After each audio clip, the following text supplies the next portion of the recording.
BJP सांसद रमेश पिधुड़ी ने सदन में पार की भाषा की मर्यादा, मुस्लिम सांसद को कहा अपशब्द। सत्ता के नशे में चूर बीजेपी सांसद ने बसपा सांसद को सदन के बाहर देख लेने तक की दे दी धमकी। सदन के अंदर गली मोहल्ले के छपरियों की तरह भाषा का किया प्रयोग, विपक्ष ने जमकर हंगामा काटा। सदन को लोकतंत्र का मंदिर कहा जाता है। इसी सदन में देश हित के लिए ऐतिहासिक फैसले लिए जाते हैं, लेकिन जब इसी सदन में भाषा की मर्यादाओं को तार तार कर दिया जाए तो जरा सोचिए क्या होगा। एक तरफ प्रधानमंत्री नरेंद्र मोदी महिला आरक्षण बिल बिना किसी विरोध के पास होने के बाद सदन में मौजूद सभी सांसदों को बधाई दे रहे थे, शुक्रिया अदा कर रहे थे, तो वहीं दूसरी तरफ बीजेपी के नेता सांसद रमेश पिधुड़ी ने लोकतंत्र के मंदिर के अंदर एक अन्य मुस्लिम सांसद को अपशब्द कहे। बीजेपी के सांसद ने ऐसी ऐसी भाषाओं का इस्तेमाल किया जैसे किसी गली मोहल्ले के छपरी करते हैं।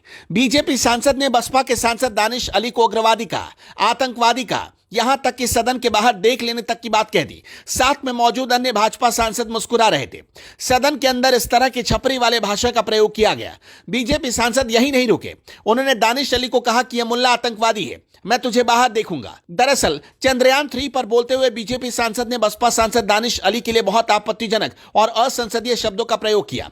कुछ विपक्ष के सांसदों ने चंद्रयान 3 का श्रेय पीएम मोदी को देने पर सवाल उठाया था। रमेश पिधुड़ी कह रहे थे कि देश में जो एम्स और दूसरे संस्थान बने हैं वो देश के लोगों ने बनाए, तो फिर सब एक परिवार के नाम पर क्यों है? ऐसे में चंद्रयान की सफलता का श्रेय मोदी जी को दिया जा रहा है, तो आपके पेट में दर्द क्यों हो रहा? दानिश अली बीच में टोका टोकी कर रहे थे। इसके बाद रमेश ने भाषा की मर्यादा को पार कर दिया। इस तरह की भाषा तो गली मोहल्ले के छपरी भी नहीं करते। बीजेपी सांसद की इस हरकत से पूरा सदन शर्मसार हो गया। दानिश अली के अलावा सदन में और भी मुस्लिम सांसद मौजूद थे। भारतीय जनता पार्टी सबका साथ सबका विकास की बात करती है, लेकिन सदन के अंदर ही भारतीय जनता पार्टी की कथनी और करनी सामने आ गई। बीजेपी सांसद के इस बेतुके बयान के बाद सदन में हंगामा शुरू हो गया। आपत्तिजनक टिप्पणी पर विपक्षी सदस्यों ने हंगामा किया। दानिश अली ने कहा कि भाजपा सदस्य को अपनी टिप्पणियों के लिए माफी मांगनी चाहिए। वहीं पीठासीन सभापति ने कहा कि पिधुड़ी के आपत्तिजनक शब्दों को रिकॉर्ड से हटा दिया गया है, लेकिन उससे पहले यह सोशल मीडिया पर वायरल हो गया।